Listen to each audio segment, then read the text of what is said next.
40 dm cube of hydrogen gas is collected over water at 23 degrees Celsius, 831 torr of mercury pressure. What would be the volume of dry hydrogen gas at STP? और जो आपको pressure दिया हुआ है water vapour का वो 21 Tor है। इस क्वेश्चन में आप गौर कीजिए कि देर आर टू कंडीशंस। एक कंडीशन ये वाली है 23 डिग्री सेल्सियस और ये प्रेशर और ये वॉल्यूम, और दूसरी कंडीशन एस टी पी है, यानी जो आपने वॉल्यूम ड्राई हाइड्रोजन गैस का मालूम करना है वो इस टेम्परेचर पे नहीं मालूम करना, बल्कि आपने उसे एस टी पी पे मालूम करना है। यानी यहाँ दो कंडीशंस हैं, 1 and 2, ठीक है। तो इसका मतलब है यहाँ पर इक्वेशन ऑफ स्टेट अप्लाई होगी, P one V one upon T one is equal to P two V two upon T two. Before that हमें इसका कंप्लीट डेटा बनाना है। तो बेटा क्या क्या चीज़ें इस क्वेश्चन में आपको गिवन है देख लेते हैं। आपको वॉल्यूम गिवन है, वॉल्यूम इसको आप कह देंगे V1। This volume is called V1। V1 is equal to 40 DM cube. V1 आपको दिया हुआ है 40 डीएम क्यूब। अच्छा जी, इसके बाद टेम्परेचर T1 आपको गिवन है कितना, 23 डिग्री सेल्सियस, जिसमें आप 273 कर देंगे प्लस, तो आपको मिलेगा 296 केल्विन। ओके, एंड देन आपको pressure of moist gas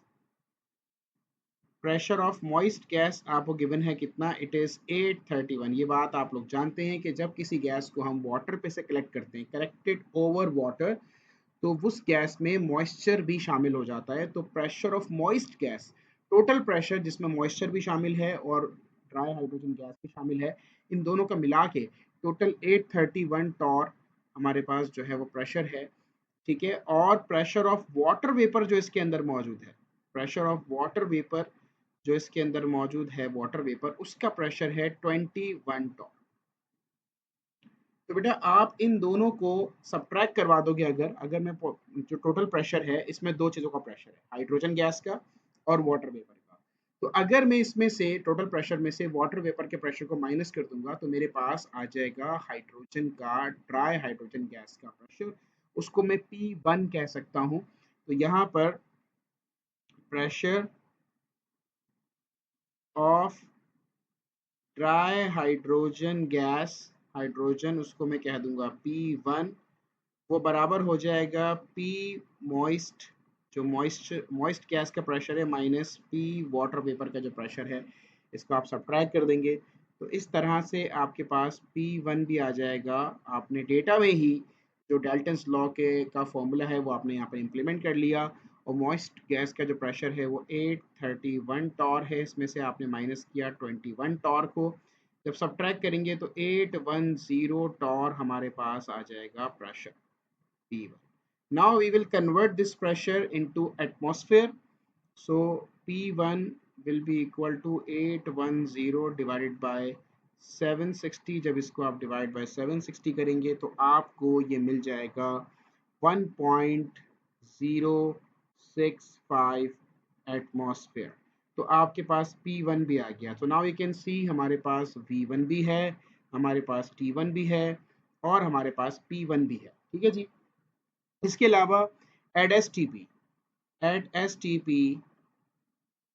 T P पर बेटा हमें वॉल्यूम फाइंड आउट करना है। क्या फाइंड आउट करना है? Volume of hydrogen gas. Hydrogen gas का आपने वॉल्यूम फाइंड आउट करना है, तो इसको मैं V2 कह दूंगा बेटा, इसको मैं कह दूंगा V2। और एस टी पी पर जो टेम्परेचर होता है वो कितना होता है, 273 केल्विन, इसको मैं T2 कह दूंगा। एस टी पी कंडीशंस तो फिक्स होती हैं, कांस्टेंट होती हैं, तो वो आपको याद है। और प्रेशर जो होता है एस टी पी पर, वो जनाब कितना हो जाएगा, P2 कह देंगे इसको, ये हमारे पास होता है 1 एटमॉस्फेयर, ठीक है जी। ये सारी वैल्यूज आ गई। नाउ अब हम अप्लाई करेंगे सॉल्यूशन और यहाँ यूज करेंगे इक्वेशन ऑफ स्टेट। तो आप मेंशन कर दो using equation of state, using equation of state. Equation of state क्या होती है बेटा, P1 V1 अपॉन T1 बराबर होता है P2 V2 अपॉन T2। ठीक है भाई, ये हमारे पास इक्वेशन ऑफ स्टेट है। हमने इक्वेशन ऑफ स्टेट से जो है वी टू फाइंड आउट करना है। सो वी टू, ये टी टू यहाँ डिवाइड में है, उधर जाकर मल्टीप्लाई में चला जाएगा न्यूमरेटर में, और पी टू यहाँ मल्टीप्लाई में है तो इधर आके डिवाइड में आ जाएगा टी वन के साथ। तो वी टू का फॉर्मूला सिंपली क्या बन जाएगा, देखें ये हो जाएगा पी वन वी वन, इसके पास ये टी वन टी टू चला गया, ठीक है जी, ये टी टू चला गया ऊपर, और ये जो P2 है ये आ जाएगा नीचे जनाब, तो ये हो जाएगा T1 इंटू P2। अब आप सारी वैल्यूज़ को यहाँ पुट कर दें। P1 कितना है आपका, P1 ये रहा 1.065, जो आपने ड्राई हाइड्रोजन का प्रेशर निकाला था 1.065, मल्टीप्लाई बाय V1, V1 आपका है 40 dm³ 40 dm³।